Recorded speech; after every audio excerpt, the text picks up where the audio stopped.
ये एक कॉम्प्लिकेशन है। अगर पेशेंट को लॉन्ग टाइम के लिए हेपरिन थेरेपी रहती है, उसकी वजह से पेशेंट को हेपरिन इंड्यूस्ड थ्रोम्बोसाइटोपेनिया हो जाता है।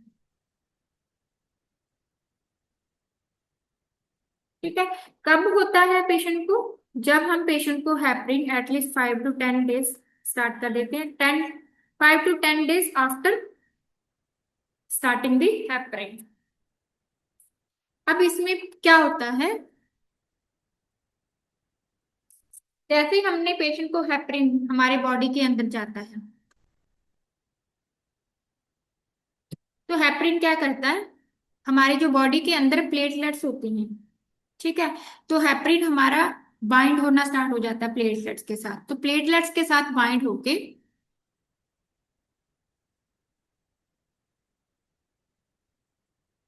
एक प्लेटलेट फैक्टर बनाता है जिसे हम बोलते हैं PF4। प्लेटलेट फैक्टर 4 को क्रिएट करता है। अब ये जो हमारा प्लेटलेट फैक्टर 4 है, ठीक है, इसकी अगेंस्ट हमारी बॉडी क्या कर देती है, एक एंटीबॉडी बनाना स्टार्ट कर देती है। इस वाले प्लेटलेट 4 को, PF4 को हमारी बॉडी एज एंटीजन समझती है। जब हम पेशेंट को लॉन्ग टाइम के लिए हेपरिन देना स्टार्ट कर देती हैं, तो जब PF4 बन जाता है, तो हमारी जो बॉडी है that forms antibody against PF4। ठीक है, जो ये हेपरिन वाला जो PF4 है, उसके अगेंस्ट एंटीबॉडी बना देती है। अब इससे क्या हो जाता है, एंटीजन एंटीबॉडी रिएक्शन होने से, तो ये हमारी जो प्लेटलेट्स है उसको क्या कर देता है, आगे फर्दर एक्टिवेट कर देता है। तो जिसके एंटीजन एंटीबॉडी रिएक्शन होने के कारण से हमारी जो प्लेटलेट्स है वो एग्रीगेट होना स्टार्ट हो जाती है। सो प्लेटलेट एग्रीगेशन होना स्टार्ट हो जाते हैं। प्लेटलेट एग्रीगेशन होने की वजह से प्लेटलेट इकट्ठी होगी, जिसकी वजह से क्लॉट फॉर्मेशन होना स्टार्ट हो जाएगी। ठीक है। अब प्लेटलेट इकट्ठी होके क्या, एग्रीगेट होके क्लॉट फॉर्मेशन करना स्टार्ट कर दिया, साथ के साथ में प्लेटलेट का लेवल है वो कम हो जाता है, तो प्लेटलेट काउंट है वो कम हो जाता है। तो इसलिए पेशेंट का प्लेटलेट कम हो जाता है, साथ में क्लॉट भी बन जाता है। प्लेटलेट कम हो गया, दैट इज नॉट इतना डेंजरस होगा, बट जो क्लॉट बन गया है वो क्या है, डेंजरस है। अब क्लॉट आगे फर्दर हमने देखा था, थ्रोम्बोसिस हो गया, क्लॉट बन गया, क्लॉट अब हमारे ऑर्गन्स में जाके ऑर्गन फेलियर करना स्टार्ट कर देगा। लाइक ब्रेन में चला गया तो पेशेंट को स्ट्रोक हो सकता है, डीप वेन में चला गया, डीप वेन थ्रोम्बोसिस हो जाएगा, पल्मोनरी एम्बोलिज्म हो जाएगा। इसलिए heparin induced thrombocytopenia is also dangerous. Platelet तो कम होते ही होते हैं, बट साथ में क्या हो जाता है, क्लॉट फॉर्मेशन हो जाता है पेशेंट। ठीक है, क्लियर।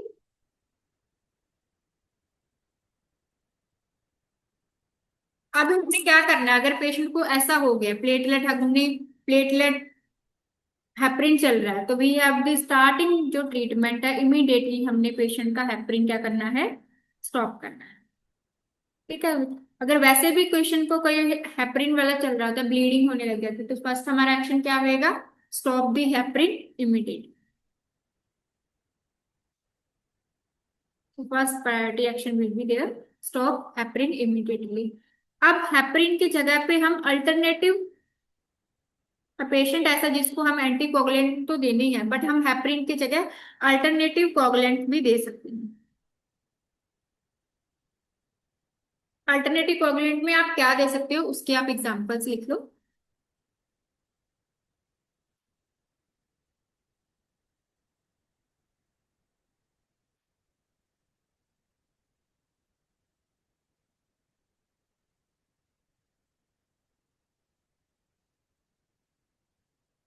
जिसके अंदर है हमारा एर्गाबैटम,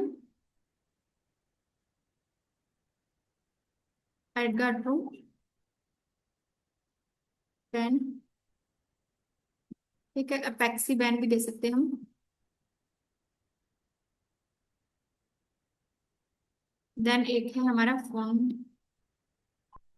फोंडा, वेरी नेक्स्ट। ठीक है, ये हम इनको पेशेंट को दे सकते हैं। ठीक है। एंड इन वाले पेशेंट को हम वारफ्रीन, वारफ्रीन के लिए भी कई बार क्वेश्चन आ जाता है, वारफ्रीन भी हमारा एंटीकोगुलेंट ही है। तो वारफरिन हमने कब शुरू करना होता है? तो वारफरिन के लिए हमें एटलीस्ट प्लेटलेट काउंट होता है हमारे वो 1.5 लाख से ज्यादा होना चाहिए। उस रीजन में हम वारफरिन स्टार्ट कर सकते होते हैं, वारफरिन के लिए रूल है, तो we will not start warfarin. Okay. And very very important, same उसकी तरह इसके अंदर भी प्लेटलेट क्या होंगे? कॉन्ट्रा इंडिकेटेड होंगे। क्यों? ऑलरेडी उसको क्या हो रहा है? क्लॉट फॉर्मेशन हो रहा है। So there is increase risk of clot. Platelet और ज्यादा देंगे तो एग्रीगेट होके और ज्यादा प्लेट क्लॉट बना देंगे। ठीक है। अगर बहुत ही ज्यादा पेशेंट को हेपरिन इंड्यूस्ड थ्रोम्बोसाइटिस सीवियर केसेस में है, तो उस केस में हम पेशेंट को सेम जैसे उसमें किया था हमने, एंड हम प्लाज्मा पैरासिस भी कर सकते हैं। तो प्लाज्मा फेरेसिस करके हम जो हमारी एंटीबॉडी बनी थी वो HbF4 है उसको हम रिमूव करते हैं।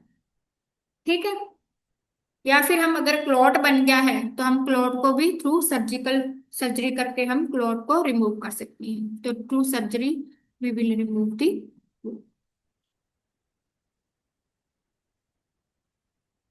एंड हेपरिन कोई भी फॉर्म में नहीं देना होता। कई बार एग्जाम में क्वेश्चन आ जाता है जैसे वारफरिन हेपरिन, हम ये वाले अल्टरनेटिव दे सकते होते, बट अगर लो मॉलिक्यूलर वेट हेपरिन भी आती है ना, तो वो वाली भी नहीं हमने पेशेंट को देनी है, जिसमें एनाक्सोप्रिन होता है। तो दे आर ऑल्सो कॉन्ट्राइंडिकेटेड, वो भी एक तरह के हेपरिन का ही फॉर्म है।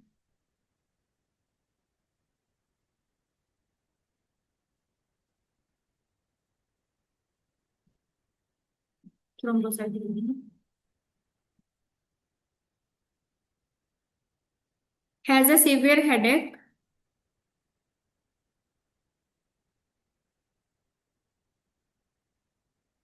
What does the nurse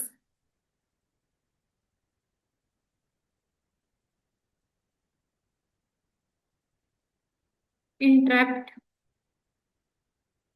interpret that may be, so that this may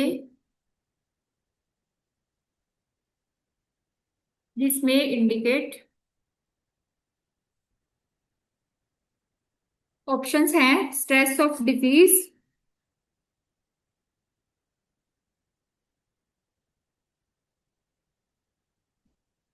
second option will be there cerebral bleeding,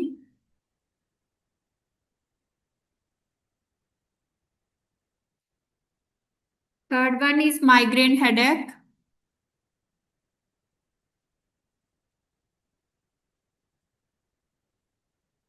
fourth one is sinus congestion.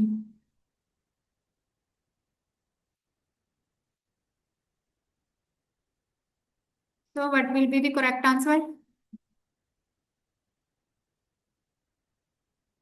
यह है आगे, फिर उसको प्लॉट होके हमने देखा तो पेशेंट को सेरिब्रल ब्लीडिंग का रिस्क हो सकता है, उसकी वजह से पेशेंट को हेडेक हो सकता है।